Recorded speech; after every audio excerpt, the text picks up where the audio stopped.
À quoi sert l'homme dans un monde où l'IA surpasse tous nos talents et tout notre savoir? Écoute, la rumeur elle est vraie. On est à l'aube de la plus grande fracture que notre société ait connue depuis la révolution industrielle. Et même si la plupart des gens ne se rendent pas compte, dans les 24 prochains mois, l'ère du grand remplacement va commencer. Mais avant de t'expliquer ce qui va se passer, il faut qu'on retourne quelques mois en arrière. En avril 2024, OpenAI dévoile son modèle d'image révolutionnaire de ChatGPT 4. Et à ce moment précis, beaucoup ont compris. L'IA, c'est plus juste un outil. L'IA est là. Et l'IA va devenir bien plus puissante que ce que tout le monde imaginait. Mais surtout, on a compris que l'amélioration de l'IA, elle allait être infinie. Et elle vient directement pour toi. Pour ton emploi, pour ton avenir, pour ta sécurité financière et merde, même pour ta place dans la société active. Et si tu penses que tu n'es pas concerné, réfléchis 2 fois. Pose-toi la question, est-ce que l'IA peut faire ton travail? Et peu importe si tu es avocat, marketeur, consultant, comptable, freelance, même si tu bosses au McDo, tu seras remplacé par l'IA. Même si tu es développeur, tu seras remplacé par l'IA. Et si tu étudies encore aujourd'hui en école de commerce ou peu importe, alors d'ici que tu finisses tes études, ta carrière, elle aura probablement déjà disparu. Tous les métiers que la majorité des jeunes vont faire sont déjà prédestinés à mourir. Et toi, si tu crois que tu vas échapper à ça, tu te mens à toi-même. La classe moyenne, telle qu'on la connaît, 60% de la main-d'œuvre qui fait tourner ce pays va être rayée de la carte et les classes populaires aussi. Mais comme tu le sais, chaque révolution, chaque grand remplacement peut aussi être un âge d'or, un âge d'opportunité, un âge où les fortunes sont bâties pour les quelques-uns qui savent prendre le bon chemin et trouver la solution. Et ça va fracturer le monde en 2 camps. D'un côté, ceux qui trouveront cette solution ainsi que les élites qui possèdent déjà toutes les IA et de l'autre, les millions de personnes qui vont être sans emploi, qui ne s'étaient pas préparées à ce monde-là. Et les 1%, ils vont devenir plus riches que jamais, plus libres et vivre des vies plus exceptionnelles que ce que l'humanité ait jamais connu. Et leurs familles, leurs descendants et les descendants de leurs descendants n'auront plus jamais à travailler. Ils auront une liberté absolue, passeront leur temps à savourer un verre de vin blanc face à un coucher de soleil de Sardaigne, de sentir les frissons dans leur dos à l'accélération de leur Porsche. Pendant que pour les 99% restants, ce sera plus dur que jamais. Il n'y aura plus de milieu. Et honnêtement, pendant des semaines, j'ai cru que c'était fini pour la majorité des gens, que la personne moyenne en France, elle avait plus aucune chance. Et c'est pour ça que j'ai passé les 3 derniers mois à décortiquer cette révolution, à regarder ce qui se passe à travers le monde, à analyser chaque entreprise, à parler à des gens qui sont au devant de cette révolution. J'ai analysé chaque opportunité, chaque stratégie pour comprendre quelle est la solution, quel est l'unique chemin que toi, tes amis, et notre génération de jeunes Français pouvons emprunter pour faire partie des gagnants de cette révolution. Et la bonne nouvelle, c'est que j'ai identifié exactement qui va prospérer dans cette nouvelle économie.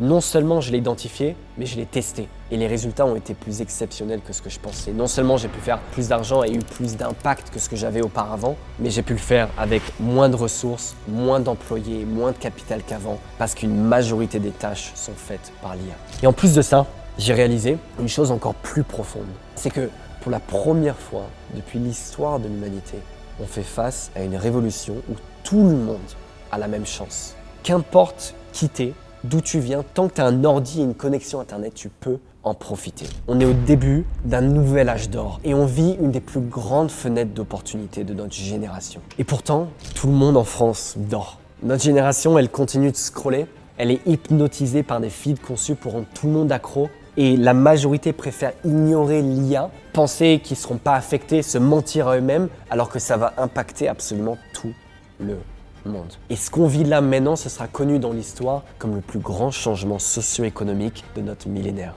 Et la vérité, c'est que tout ce que je viens de te dire, même si ça paraît fou, c'est que 1% de ce qui va réellement se passer. Et plus t'attends, plus tu t'éloignes de cette fenêtre d'opportunité.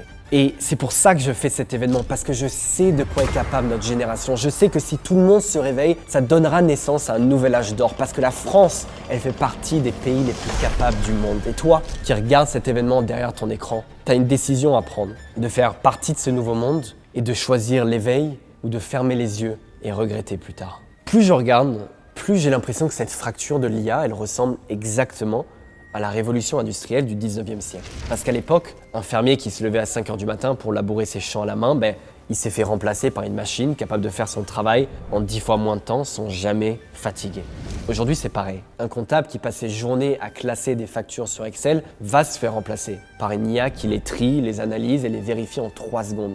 Un étudiant en droit qui passe 5 ans à apprendre à rédiger des contrats se fait déjà probablement remplacer par une IA qui rédige des clauses en 5 langues et en moins d'1 minute. Mais s'il y a un truc à comprendre, c'est que à l'époque de la révolution industrielle, ceux qui sont devenus riches, c'est ceux qui possédaient les usines. Et du coup, la question c'est, qui c'est aujourd'hui dans cette nouvelle révolution qui va devenir riche? Et ça, ces gens-là, c'est ce que j'appelle les architectes du futur. Ces architectes, ils auront compris une chose, c'est que contrairement à la révolution industrielle, tout aujourd'hui est une question de compétences. Et ceux qui vont devenir ces architectes sont ceux qui auront les bonnes compétences et qui seront assez flexibles et prendront les risques nécessaires pour développer ces compétences. Alors oui, je sais, c'est dur à entendre, mais malheureusement, c'est ce qui se prépare. La plupart des gens vont être remplacés parce qu'en France, on a peur du changement, on est sceptique. Et ce scepticisme en France, il va nous tuer. Mais le plus gros problème, c'est pas ça. Le plus gros problème, c'est que la majorité des gens, surtout en France, ne s'adapteront pas. Et c'est même pas vraiment de leur faute, mais parce qu'on vit en France. Et culturellement, on a toujours été un pays sceptique, on a toujours eu peur du changement. Et pendant qu'aux États-Unis, aux universités comme Harvard ou Columbia, ils commencent déjà à réécrire leurs programmes pour intégrer l'IA dans chaque matière et apprendre aux étudiants comment travailler avec, nous en France, on préfère débattre pour potentiellement interdire l'IA. Et le vrai problème, c'est que la France est un des pays les moins préparés à cette révolution. Et la vérité, c'est que la France ne freine pas seulement l'innovation, elle la bloque à coups de lois et de comités et de règlements absurdes comme on a pu le voir récemment. En 2024, la France elle a voté une loi qui interdit désormais d'entraîner une IA avec des textes protégés, ce qui n'est pas le cas aux US. Résultat, des centaines de startups françaises dans l'IA ont dû mettre leurs projets en pause, alors que pendant ce temps-là, les Américains, eux, ils en créent 10 fois plus. Et bien sûr, ils ont pris de l'avance. En France, la priorité, c'est de savoir si l'IA respecte les droits privés. Mais dans un monde où chaque mois, on voit une nouvelle innovation, être lent, c'est une condamnation à mort. Et comme l'a dit Darwin, ce n'est pas le plus fort ni le plus intelligent qui survit, mais celui qui s'adapte. Et aujourd'hui, s'adapter, ça veut dire comprendre l'IA. Et cet aspect de déni, je l'ai senti en 2021 quand j'étais à HEC. J'étais dans les amphis entouré des meilleurs profils de France, mais il y avait comme cet étrange décalage avec le réel. Les profs, ils nous poussaient toujours vers la finance, comme s'ils refusaient de voir pendant ce temps que les marchés étaient déjà en train d'être dévorés par les algorithmes et les intelligences artificielles. C'était comme s'il y avait un déni collectif, comme si reconnaître l'impact de l'IA, c'était admettre que leur modèle ne servait plus à rien. Mais le pire dans tout ça, c'est que c'est pas la vraie France. La vraie France, tu vois, c'est le pays des Lumières. C'est le pays des ruptures, des idées folles, des révolutions. On a changé le monde avec l'imprimerie, la philosophie, avec les arts, avec la science. Des gens comme Descartes, comme Pasteur, comme Molière, comme Marie Curie, c'est dans notre ADN d'innover. Mais aujourd'hui, en 2025, la lumière, elle est en train de vaciller. On est devenu prudent, timide, bloqué. Alors que l'IA ouvre des portes jamais vues auparavant. Et pendant que tous ceux qui comprennent ce qui se passe, ceux qui osent tester, sont en train de devenir les nouveaux architectes du futur. Mais il ne faut surtout pas croire que tout est fini. Parce que les Français, on a tendance à attendre de ne plus en pouvoir, d'attendre le dernier moment avant d'agir. Mais quand on se prend une claque, on se réveille. Ça, c'est dans notre sang. Et pour ça, on a juste à regarder l'histoire. Quand en 1789, les gens avaient plus de quoi manger, que la noblesse garde tout pendant que les pauvres souffrent, l'esprit français s'est réveillé, cet esprit de révolte. Et comme tu le sais, en 1789, c'est le début de la Révolution française. Le roi décapité, la monarchie renversée, le monde entier choqué de ce que les Français ont fait. Et oui, c'est vrai, on n'est pas le peuple le plus rapide, mais quand on décide d'agir, on change le monde. Et moi, je crois au plus profond de mon cœur que les Français, nous sommes exceptionnels. Pas juste intelligent, mais ingénieux, créatif, résistant. Et si je fais cette série qui me tient tant à cœur, c'est parce que je suis persuadé que toi qui regardes ces séries, tu peux devenir un architecte du futur. Mais que si tu ne prends pas pleinement conscience de la fracture actuelle, tu continueras dans une trajectoire de vie limitée. Je veux qu'à la fin de cet événement, tu comprennes que le monde s'apprête à réellement changer et que maintenant, c'est le moment. Tout va toujours plus vite. Et si tu saisis pas ta chance, tu risques de prendre un retard que tu pourras jamais rattraper. Mais chaque fracture présente des nouvelles opportunités. Et quand une fissure se crée, ça laisse rentrer la lumière. Parce que c'est toujours dans les moments les plus sombres que les vraies opportunités naissent. En 2008, dans la crise des subprimes, les banques, elles s'écroulaient, les gens perdaient leur maison. C'est probablement la pire crise économique que le monde ait connue. Le monde a été plongé dans le chaos. Et pourtant, c'est à ce moment-là que Airbnb a été fondé. Juste 3 mecs qui peuvent plus payer leur loyer et décident de louer un matelas gonflable dans leur salon. Uber, pareil. Il n'y avait plus de taxi, les villes étaient bloquées, les gens n'arrivaient plus à se déplacer. Et 2 gars se disent « Et si on pouvait juste créer une app pour commander une voiture ?» Mais pourquoi quand tout va mal, les idées explosent? La réponse, elle est simple. Parce que quand c'est la crise, les gens sont prêts à essayer des trucs qu'ils n'auraient jamais osé essayer avant. Ils n'ont plus rien à perdre. Et c'est là que les nouveaux modèles, que les nouvelles idées, qu'une véritable énergie prend forme. Et ça, tu l'as déjà vécu plein de fois. C'est que quand il te restait un soir avant de livrer un devoir à maison, tu étais capable de travailler énormément et de faire quelque chose d'exceptionnel. Et ça, c'est parce que c'est juste quand tu es dos au mur, quand tu n'as plus d'autre choix d'avancer, que tu es capable de réellement faire des choses folles. Quand tout va bien, les gens ne veulent pas changer. Ils veulent juste que les choses continuent. Et quand tout va mal, notre cerveau réagit beaucoup plus. Et il prend beaucoup plus d'action. Et c'est précisément à ce moment-là que le monde change. Et c'est exactement pareil pour toi aujourd'hui, que tu le réalises ou non. Parce que l'IA, il va créer une période sombre qui va certes détruire, mais aussi donner naissance à énormément de millionnaires et de milliardaires plus vite que ce qu'on n'ait jamais vu auparavant. Exactement comme pendant la révolution industrielle, où ceux qui avaient les usines sont devenus extrêmement riches. La grande différence, c'est que contrairement à la révolution industrielle, où il fallait du capital pour être déjà riche, cette fois-ci, tout le monde peut y participer. Que tu sois jeune, du fin fond du Var, un Parisien, un Belge, que tes parents soient riches ou pauvres, les chances sont les mêmes pour tout le monde. Parce que la technologie est accessible à tout le monde. Juste, prends une seconde, s'il te plaît, pour réfléchir à ça. Pour la première fois dans l'histoire, tant qu'on a un ordinateur et une connexion Wi-Fi, on est tous à égalité face à cette révolution. Et il y a des preuves à chaque coin d'Internet. Si tu sais où regarder, en 2024, il y a un étudiant américain de 21 ans qui est sur son campus et n'arrive pas à répondre aux filles sur Tinder. Donc, il découvre qu'il a un problème, il en a marre, il ouvre chat, il copie une conversation et il demande une réponse. Et ça marche bien. Du coup, il décide d'en faire une application.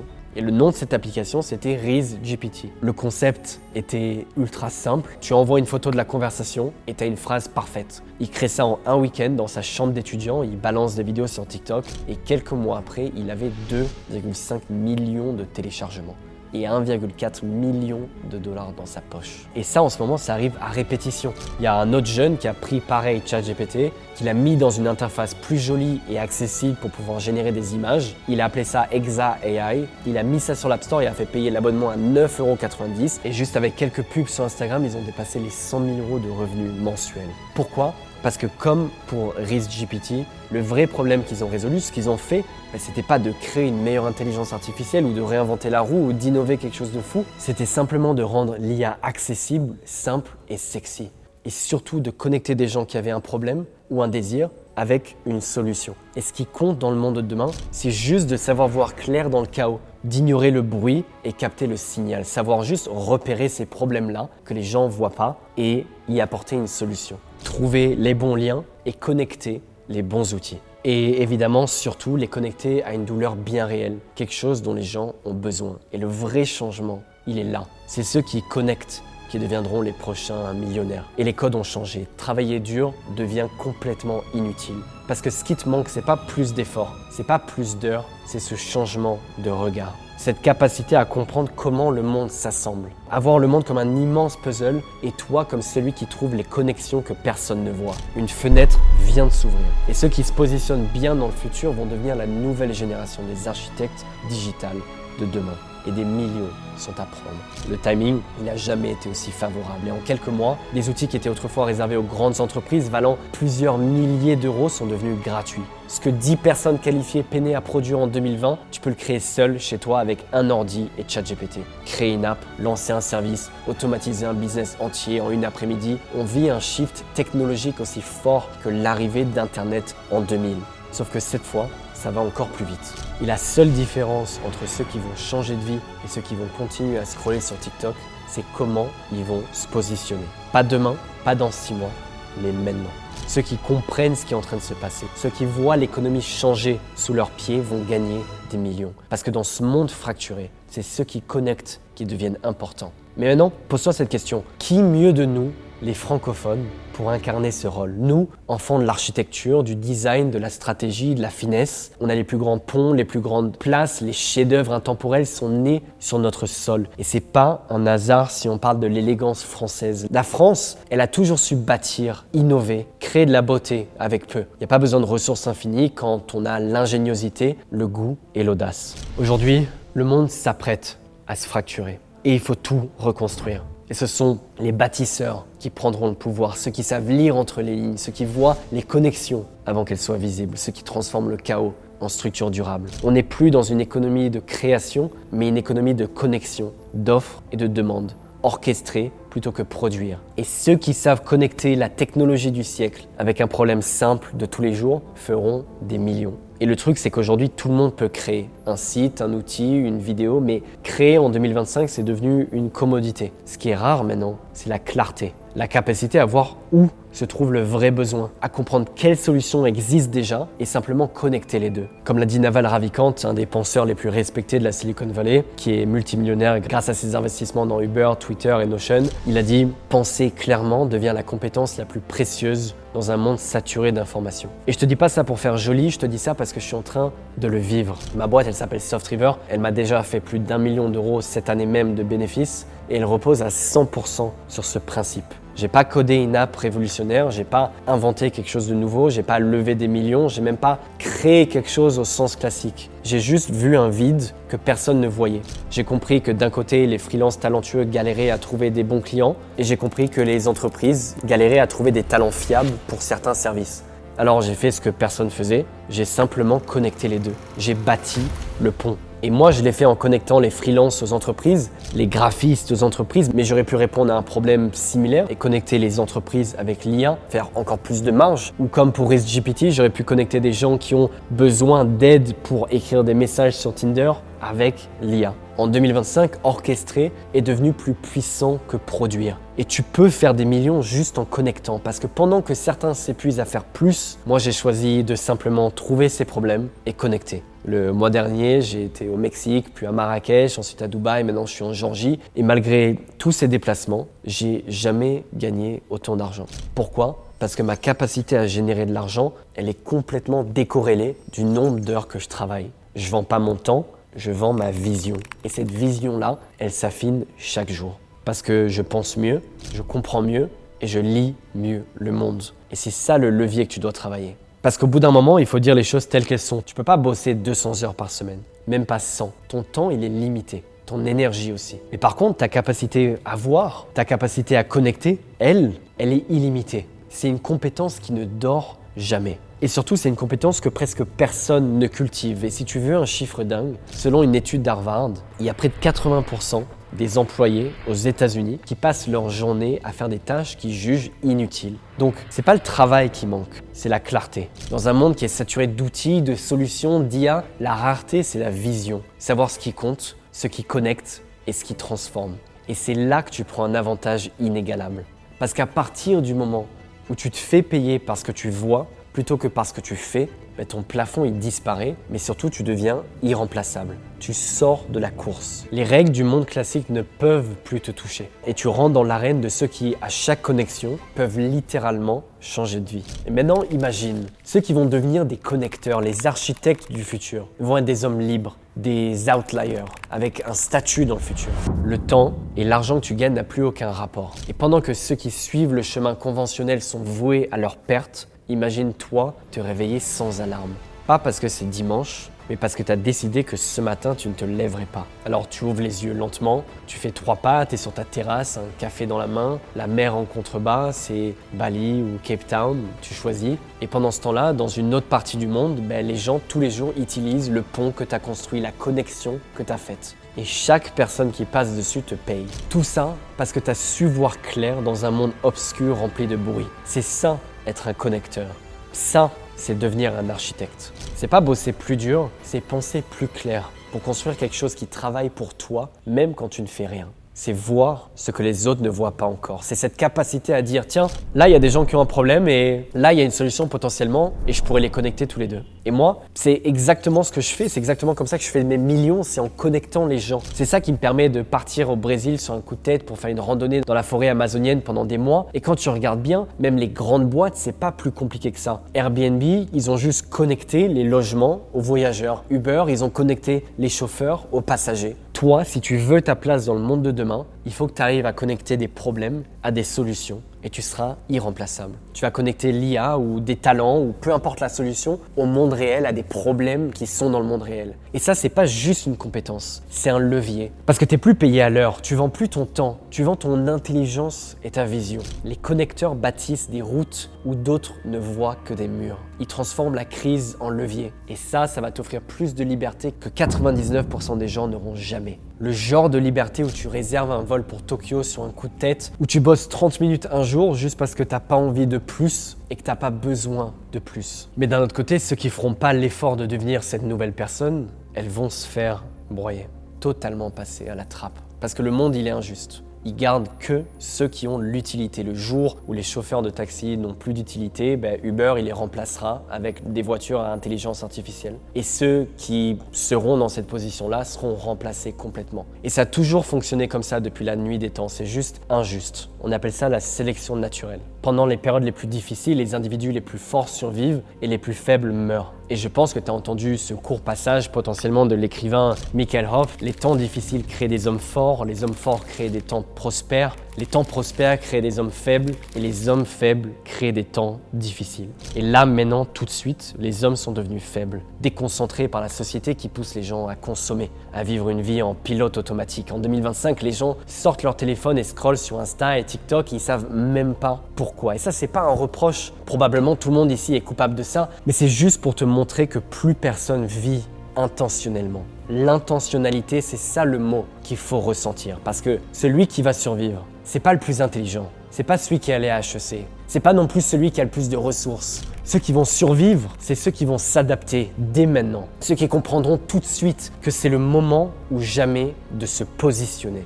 C'est le mec curieux du fond de la classe qui se pose des questions au lieu de juste suivre. Mais laisse-moi te dire un truc. Si tu es en train de regarder cette vidéo, c'est déjà que tu es francophone. Et ça, c'est une putain de bonne nouvelle. Parce que nous, on a ça dans le sang. Juste regarde notre histoire. On a redessiné les villes du monde avec notre architecture. On a révolutionné l'art avec nos peintres. On a repoussé les limites du savoir avec nos philosophes. On a inventé, construit, défié les règles. On a changé le monde à plusieurs reprises. Et ce génie-là, pour le moment, il dort. Mais il est bien là. Il attend juste une étincelle, le bon déclencheur, le moment où tu te lèves de ta chaise et tu décides que c'est à ton tour. Et tu sais quoi? C'est justement parce qu'on est français que tout le monde nous regarde bizarrement. Ils se demandent comment un pays aussi petit peut-il faire autant de bruit. Regarde Napoléon, un mec d'Ajaccio, pas plus grand qu'1,69 m, qui a réussi à faire trembler des empires entiers. Avec une armée plus réduite, moins équipée, mais 1000 fois plus organisée et déterminée. Napoléon, c'était pas juste un stratège, c'était un déclencheur qui a fait ressentir le potentiel des Français. Un homme qui a vu plus grand que lui, qui s'est levé un matin et qui a dit « Pourquoi pas moi ?» Et toi, qui que tu sois, tu es dans la même position aujourd'hui. Tu peux regarder le monde te dicter comment vivre ou tu peux faire comme Napoléon. Te lever, voir grand et décider que la taille de ton pays, de ta situation, de ton passé n'aura jamais plus de poids que la force de ta vision. Devenir un homme, ça demande des sacrifices, mais les bénéfices sont générationnels. Pour se lever, pour avoir le courage de sauter dans l'inconnu, ouais, c'est clair que c'est pas facile. C'est pas facile d'entendre ce vacarme autour de toi, d'entendre que tu dois changer ta vie, les notifications, les scrolls sans fin, les gens qui doutent, qui te disent que ça sert à rien, que c'est pas pour toi. Mais rappelle-toi une chose, c'est dans les moments les plus sombres que se forgent les hommes les plus solides. C'est quand les autres dérivent que toi tu peux briller. Et si tu l'as pas encore compris, t'es dos au mur, mec. T'as plus le luxe d'hésiter.